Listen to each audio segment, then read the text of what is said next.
Hello दोस्तों, स्वागत है आपका जीके महेश्वर यूट्यूब चैनल में। दोस्तों, हमने पहले पार्ट में राजस्थान की मीठे पानी की झील पढ़ ली थी। आज सेकंड पार्ट में जो 3-4 झील बची है उनके बारे में अध्ययन करेंगे। इससे पहले मैंने पिछले वीडियो में राजस्थान की अगर मैं बात करूं तो मीठे पानी की झील में जयसमंद झील का वीडियो डाल दिया था, पिछोला झील का डाल दिया था। और आज हम बात करेंगे 3 झील के बारे में, जो मोस्ट झील हैं उनके बारे में चर्चा करेंगे।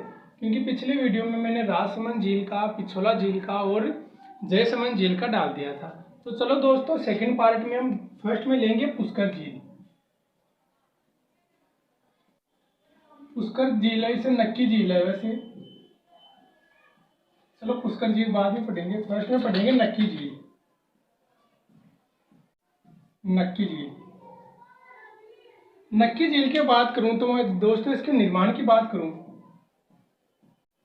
कि इसका निर्माण देवताओं ने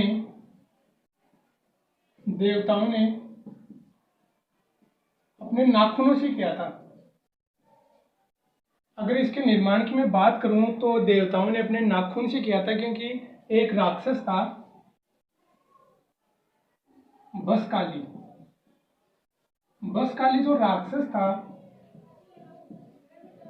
बकशाली राक्षस था जो यहाँ के लोगों को परेशान करता था। तो देवताओं ने मिलकर इस राक्षस का वध किया था और यहाँ पे इस राक्षस का वध किया और यहाँ पे देवताओं ने अपने नाखूनों से इसका निर्माण किया। इसके बारे में कहावत है, जैसे बात करूं तो ये ज्वालामुखी क्रेटर झील है।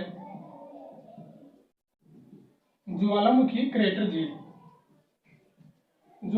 क्रेटर झील की मैं बात करूं तो ज्वालामुखी क्रेटर झील जिस प्रकार से अगर मलबा या पृथ्वी से भूगर्भ में से मलबा निकलता है तो उसी से जो हमें मलबा प्राप्त होता है वो इस झील के अंदर हमें देखने को मिलता है। अगर मैं बात करूं तो यहाँ पे 2 ऐसी जगह हैं, जो एक तो नॉन रोक, एक टोड रोक। नॉन रोक और एक है टोड रोक। नॉन रोक की बात करें तो यहाँ पे नॉन रोक है, एक घूंघट निकाले हुए स्त्री की चित्र है। घूंघट निकाले एक स्त्री का चित्र है। और टोड रोक का मतलब यहाँ मेंढक की आकृति का एक चित्र है। अगर मैं राजस्थान के संदर्भ में बात करूं तो राजस्थान की सबसे ऊंची झील भी कह सकते हैं इसे कि ऊंची झील, यानी ऊंची झील राजस्थान में कौन सी झील है? नक्की झील। नक्की झील के बारे में यहाँ पे अगर मैं बात करूं तो ये पवित्र झील मानी जाती है। यहाँ पे जनजाति निवास करती है दोस्तों। कौन सी? एक जनजाति निवास करती है जो सिरोही जिले में पाई जाती है, ग्रासिया जनजाति। इसे पवित्र झील मानते हैं और अपने पूर्वजों की जो अस्थि है वो इसमें विसर्जित करते हैं। जैसे ग्रासिया जनजाति पाई जाती है, ग्रासिया। जो ग्रासिया जनजाति है दोस्तों, वो अपने पूर्वजों की अस्थि इसमें विसर्जित करते हैं।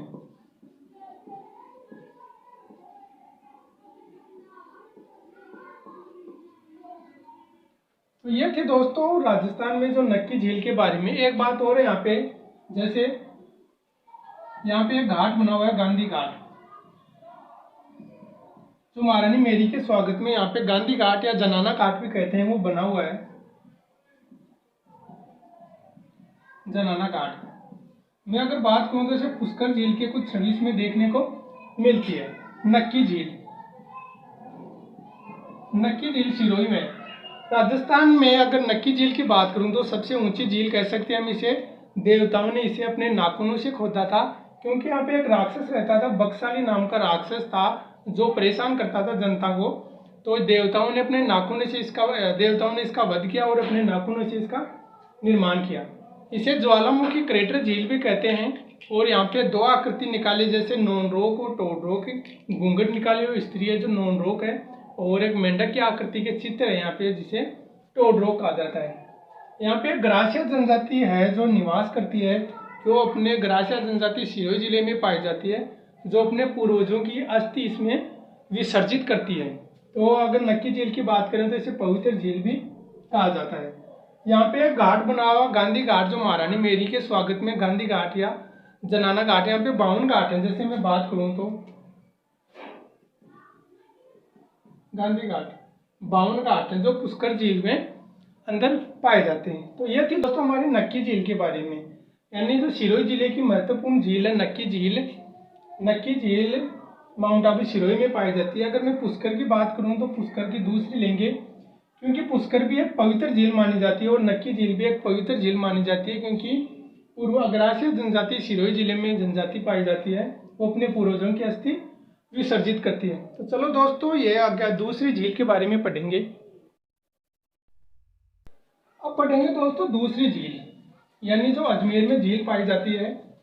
कौन सी झील पाई जाती है अजमेर में? आना सागर झील। तो आना सागर झील के बारे में पढ़ेंगे। आना सागर झील, आना सागर झील है जो अजमेर जिले में पाई जाती है। आना सागर झील की मैं बात करूं निर्माण की, तो यहाँ पे जो अर्नोराज थे, अर्नोराज या अन्नाजी चौहान, उन्होंने इसका निर्माण किया था। यानी आना सागर झील का निर्माण अर्नोराज या अन्नाजी चौहान ने इसका निर्माण किया था। यह तारागढ़ की पहाड़ी पे बनी हुई है, यानी इसके नजदीक तारागढ़ की पहाड़ी है, वो यहाँ पे देखने को मिलती है। आना सागर झील की मैं बात करूं तो आना सागर झील भी एक प्रसिद्ध झील है, जो अजमेर की प्रसिद्ध झील है।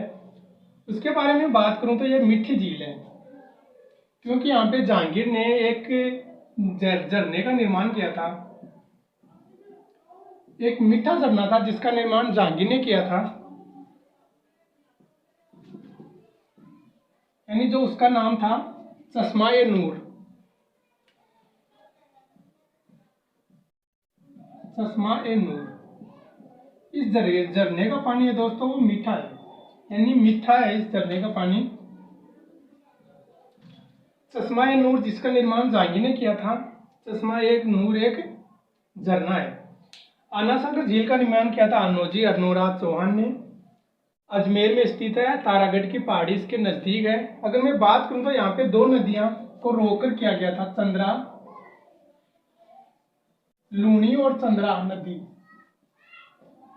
लूनी और चंद्रा नदी को रोककर इसका निर्माण किया था।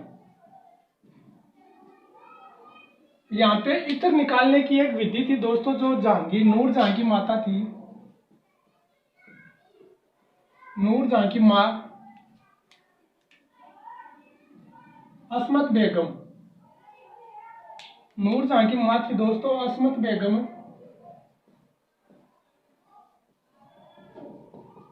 असमत बेगम थी जिन्होंने इत्र निकालने की एक विधि यहाँ पे निकाली थी, यानी असमत बेगम ने, जो नूर जहां की माँ थी, वहां पे इत्र यहाँ पे निकालने थी, एक नई पद्धति अपनाई थी इत्र निकालने की, जो यहाँ पे आना सागर झील के पास में अपनाई थी।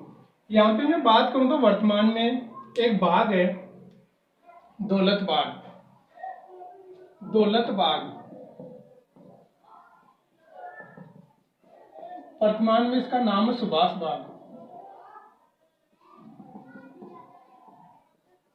यानी दौलत बाग सुभाष बाग वर्तमान में इसका नाम है। एक बाग है यहाँ पे, प्रसिद्ध बाग है। और यहाँ पे बाग में पास में एक नूरजहां की माँ थी जो असमत बेगम उसका नाम था। उन्होंने इत्र निकालने की पद्धति जो अपनाई थी वो यहाँ पे आना सागर झील के नजदीक अपनाई थी। तो यह थी दोस्तों आना सागर झील। इसके निर्माण की बात करूँ तो अन्नाजी अर्नोजी चौहान ने किया था, तारागढ़ की पहाड़ी के नजदीक किया था, और चंद्रा और लूनी नदी को रोककर इसका निर्माण किया था। उसके बाद में बात करें तो यहाँ पे एक चश्मा एक नूर झरना बना हुआ है। इस झरने का पानी मीठा है, जिसका निर्माण जहांगीर ने किया था। अगर मैं बात करूं तो यहाँ पे सांझा के द्वारा 12 दरियों का निर्माण भी किया गया था। और दौलत बाग जो वर्तमान में सुभाष बाग कहा जाता है वो आना सागर झील के नजदीक है। तो ये थी दोस्तों नक्की झील और आना सागर झील, हमने एक डिटेल से पढ़ा है। उसके बाद में दूसरी झील लेंगे, हम लेंगे फतेह सागर झील, जो उदयपुर की प्रसिद्ध झील है फतेह सागर झील। फतेह सागर झील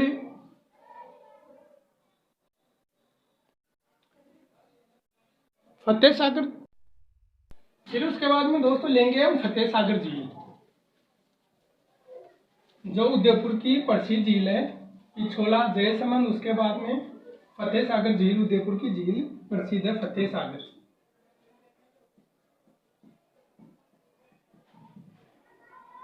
फतेह सागर।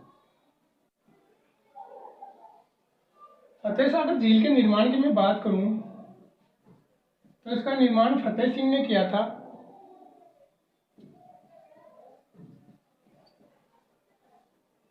1888 ईस्वी में, यानी फतेह सागर झील का निर्माण किया था फतेह सिंह ने 1888 ईस्वी में। इसके नजदीक में बात करूं तो कन्नौट बांध बना हुआ है। कन्नौट बांध, इस झील पे जो फतेह सागर झील है इस पे कन्नौट बांध बना हुआ है, और जिसमें कन्नौट बांध पे 3 टापू बने हुए हैं। कन्नौट बांध पे 3 टापू हैं। तो फर्स्ट टापू है हमारा जो नेहरू गार्डन, दूसरा है जो सोलर वेधशाला, यहाँ पे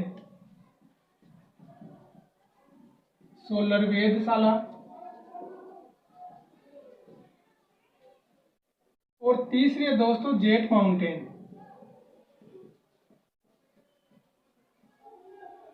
फिर मैं बात करूं फतेह सागर झील की तो ये पिछोला,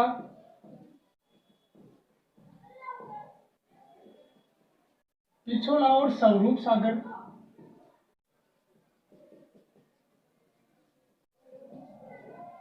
पिछोला और स्वरूप सागर झील के बीच में स्थित है फतेह सागर झील। इसका निर्माण किया था फतेह सिंह ने 1888 ईस्वी में। यहाँ पे कन्नौट बांध बना हुआ है जिसमें 3 टापू हैं, नेहरू गार्डन, सौर वेधशाला, और तीसरी का नाम है जो जेट माउंटेन है। इसकी नींव की बात करूं तो इसकी नींव रखी थी ड्यूक ऑफ कन्नौट ने, यानी जो कन्नौट बांध बनाया गया है इसकी नींव रखी थी ड्यूक ऑफ कन्नौट। फतेह सागर झील पिछोला और स्वरूप सागर झील के बीच में स्थित है इसी सागर, यानी जो इसे फतेह सागर झील कहा जाता है। निर्माण की बात करें तो फतेह सिंह ने 1888 ईस्वी में इसका निर्माण किया था, और यहाँ पे जो कन्नौट बांध बना हुआ उसमें 3 टापू हैं, नेहरू गार्डन, सोलर वेधशाला और जेट माउंटेन। अगर मैं कन्नौट बांध की बात करूं तो इसका निर्माण किया था कन्नौट बांध का ड्यूक ऑफ कन्नौट ने किया था, और यहाँ पे जो उदयपुर की प्रसिद्ध झील है। तो ये थे दोस्तों हमारे झील के बारे में टॉपिक, यानी इससे पिछले वीडियो में मैंने झील का 3-4 झील के बारे में पीछे बताया था, 3 झील के बारे में आज पढ़े। और तो बाकी जिनका नाम है वो मोस्ट ओनली नाम याद रखना है, जैसे सिडली सेठ अलवर में है, कोलायत कायलाना जोधपुर में है, कोलायत बीकानेर में, उनका नाम याद रखना है। जैसे पूर्णिमा को, कार्तिक पूर्णिमा को कोलायत बीकानेर में मेला बढ़ता है जो पुष्कर का, वो याद रखना है। तो दोस्तों वीडियो कैसा लगे, वीडियो पसंद आए तो लाइक, सब्सक्राइब और शेयर करना, जिससे आगे आने वाली मैं वीडियो राजस्थान के संदर्भ में भूगोल की और वीडियो डालूं। थैंक यू दोस्तों।